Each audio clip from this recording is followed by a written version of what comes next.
Alright, everyone, welcome to the 17th episode of Everyday Thoughts. I just recorded this video and it was fucking long, and then I just realized, wait, my mic didn't it didn't record anything, so yes, I'm refilming this again.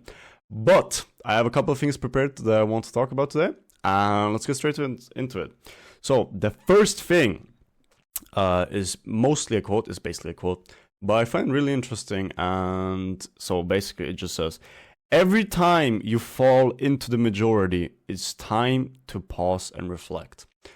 I think this is really interesting because it says actually a lot about us and how we just like to go with the flow and don't often even think about if it's the correct thing to do or not.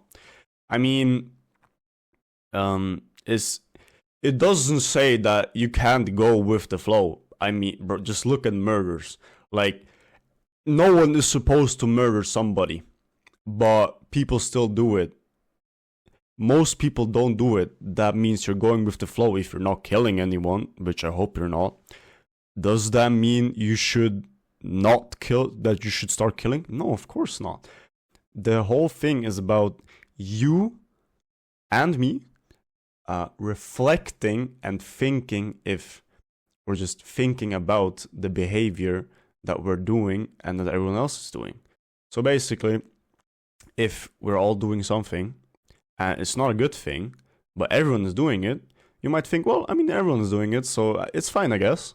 But that's the whole point of you reflecting then and figuring out, wait, maybe this isn't the correct thing to do. Maybe I shouldn't do this. And that's how you can change, and that's how you break out of the flow. And that's how extraordinary people do it, I guess. Then, the second thing, don't fight change. I think that's kind of closely connected to the first one, but not that closely. But I think it's still really interesting since a lot of us, or I mean basically people in general, we don't like getting out of our comfort zone. We like the things that how they are, and if something just changes from one day to the other, we're not gonna like it. But that's the thing, we don't have to like it, since when something changes from one day to the other, at some point you're gonna adapt. And what does adapting mean? Learning and improving. So basically, what I'm trying to say is, by not trying to fight change, you're welcoming more improvements and learning chances into your life. And when you're accepting change, you can change and improve at such a higher rate than somebody who doesn't like change and is trying to refuse the change, even though it's probably still gonna happen at some point. You're just prolonging it until it happens. Then, the last thing is the 40% rule from David Goggins. And I think this is really interesting and such a good concept, actually, that when you're doing something and you think you're done, you're actually just at 40% of your capacity, and you still have 60% more to go. And that is crazy. Like, especially what I also figure out is when you're doing endurance sports, it's you can realize this so quickly. Like, especially like yesterday I was swimming, and when I was diving, I was just training to dive more and further. I just realized, wait, the whole point of diving is you're supposed to be calm and you have calm movements, but you're still moving forward. But you're supposed to be calm, even if it feels like you don't get any air anymore. Or of course you're not getting any more underwater, but your air is depleting. You can still go so much further by just staying calm. And it's just a mental thing. Like, you can go so much further by just focusing on it and actually having the willpower to just bite through that bit of discomfort in the moment and just going further.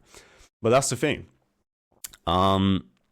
With our ego and our mind basically just telling us and giving us reasons to quit because it's more comfortable, a lot of us quit. Me personally, I do too. I think everyone does.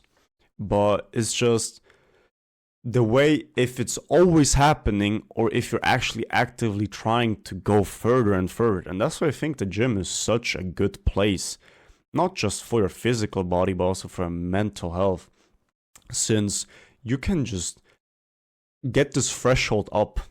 You can go from 40% to 60%, for example, and you can operate on that actively. A lot of times you can access that on your free will. And the thing is,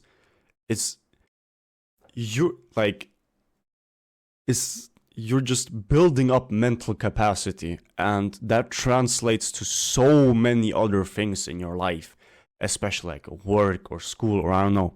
But it just translates so much.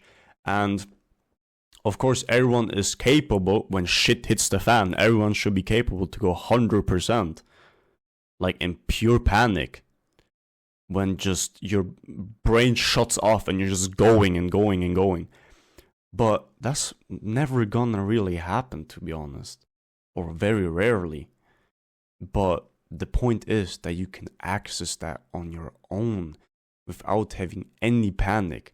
Since when you can do that, you're basically having full control over your mind. And you're saying to your mind, fuck you, I am the one in control.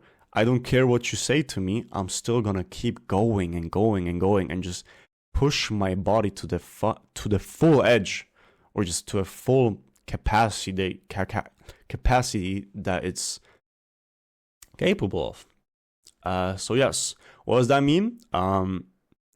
Just do one more. It's that simple. Just do one more. Do one more set. Do one, or not even set, but do one more rep. You know you can do it. You maybe just didn't feel like it, but you know you could do it. Just stay absent from your phone for 1 more minute. Just do something more mindful. Read 1 more page. It's not that much, but over time, with compounding, what I explained like 2 videos ago, I think, those small things, they build up, and they're gonna make a huge difference in the long run. Yes, so I hope I could help you a little bit, and that's basically